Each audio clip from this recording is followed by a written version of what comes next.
we are going to answer a few questions.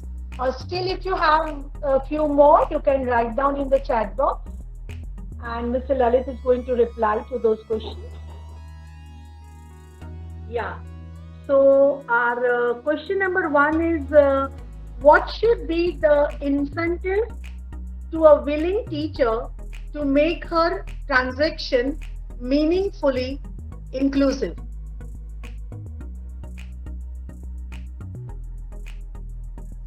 Mr. Lalit, yeah, your mic is muted. Yes. Yeah. No, I just unmuted. So, for me, the incentive is realizing, being aware of your own sense of purpose of life and getting a chance and consciousness to work on it. How many people get this possibility to work on, let us say, higher ideals? So, the biggest incentive is to be able to shape up your life. I think it's a very self-rewarding and the highest possible incentive to realize your purpose. If one wants to really work in the field of meaningfully inclusive education, this would be my short. Yeah, thank you so much. The next question is, why is inclusive education considered a great challenge? Is it because of the number of students present in a class, or is it the methodology of learning facts rather than assimilating knowledge?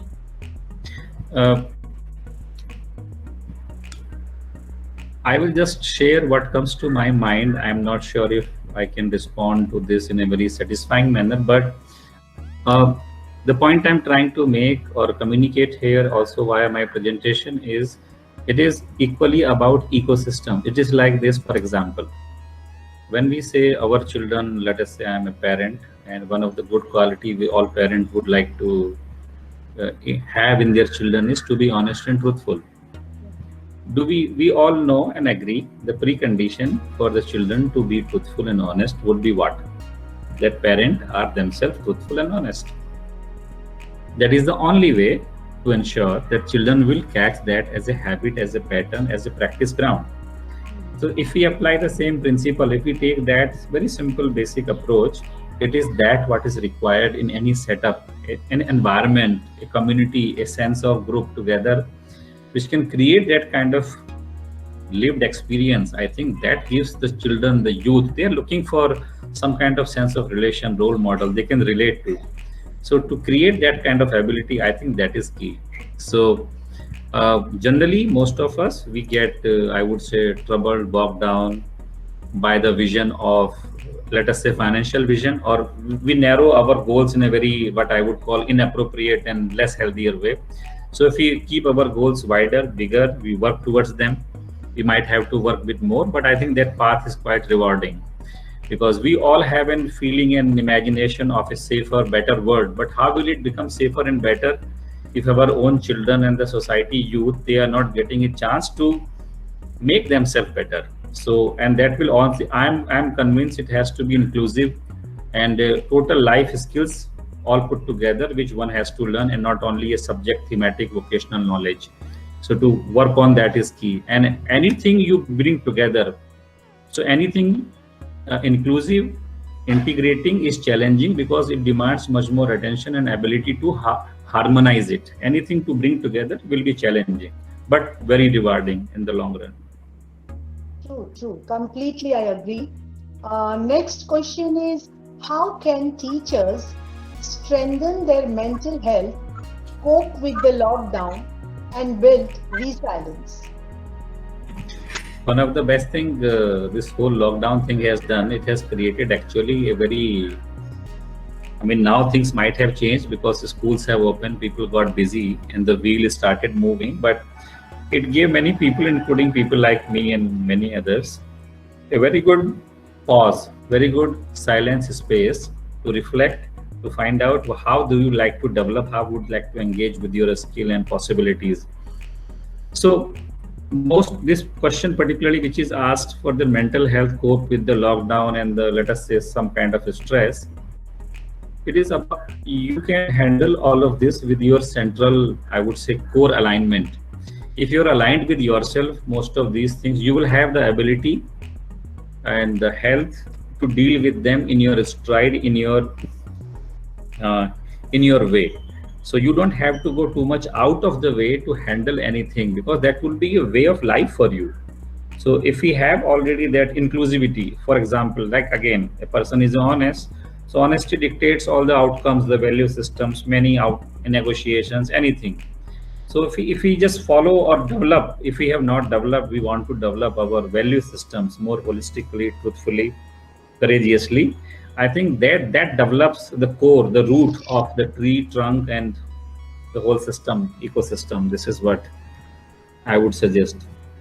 And take everybody with you in that. I mean, what you feel, what you like, and if you are in a good shape and you trust yourself, pass on that energy and vibration also to your surroundings, children, education, family.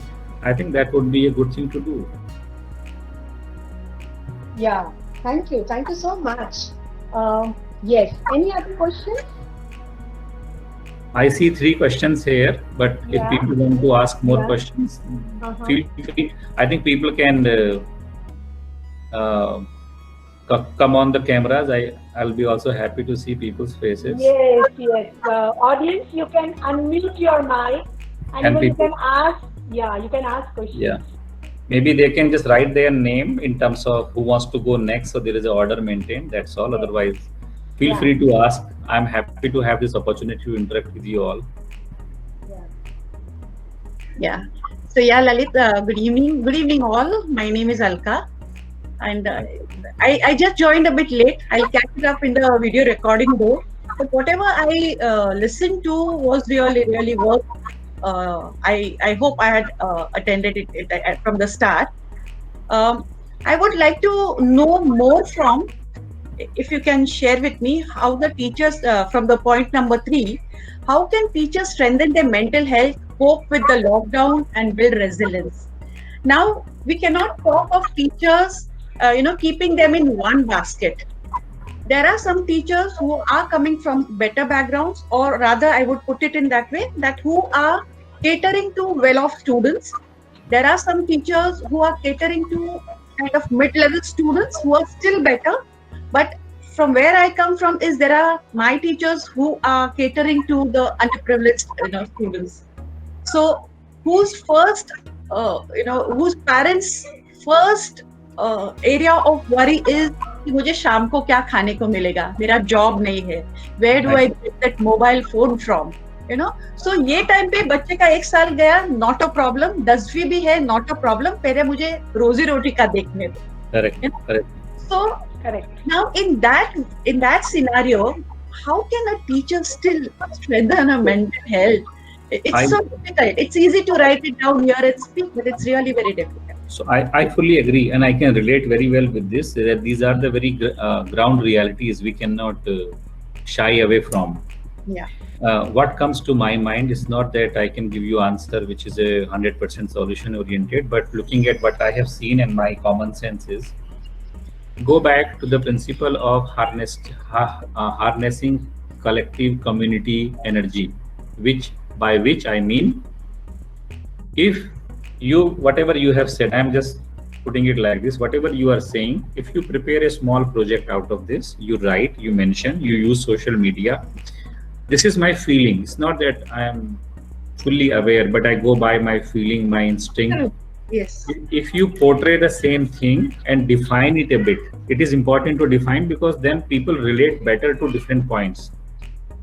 And if it is shared with different organizations, I'm sure there are many organizations in the country, in our own country, in the states and also abroad, those who will be able to come out and link. So the ability to link, for example, you are dealing with the education growth of a child, let us say from a very underprivileged background, and their parents are worried about the food.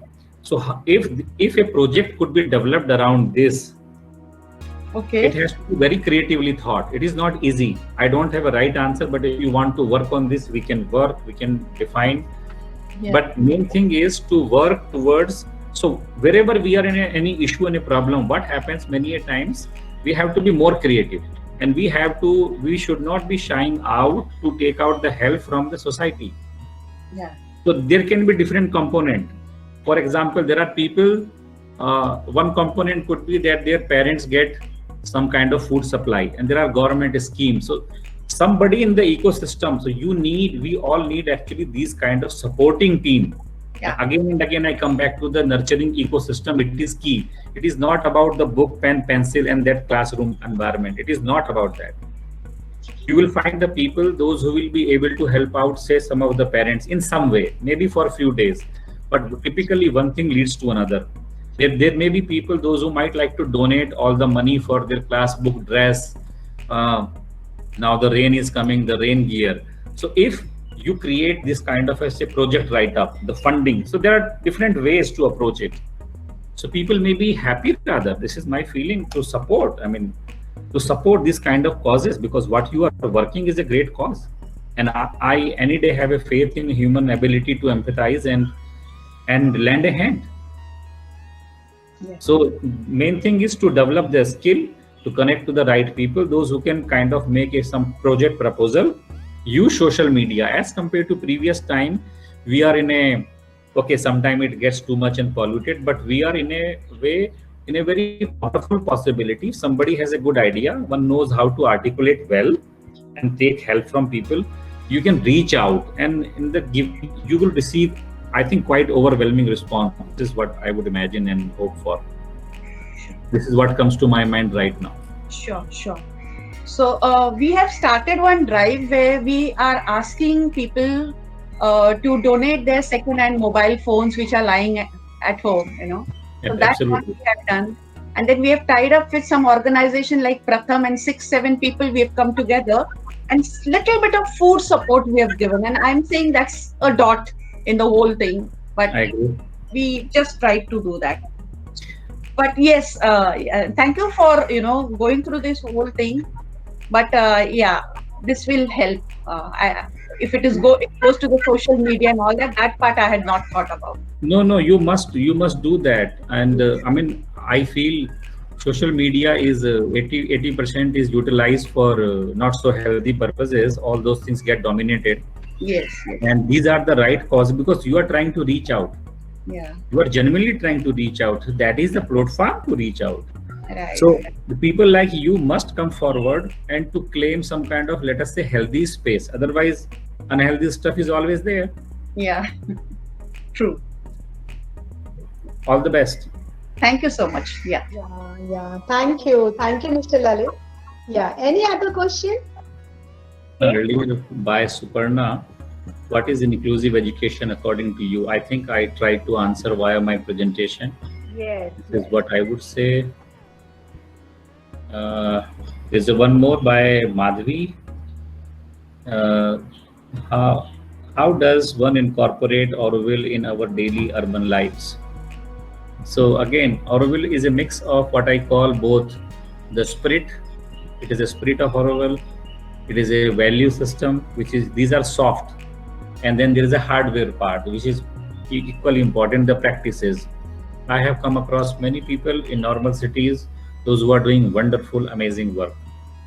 So the beauty of Auroville is people have come together as a collective community for a conscious cause and in a very voluntary fashion. So there are multiple parameters you have to keep in mind. We are not here just to earn money. Now, how many people do that?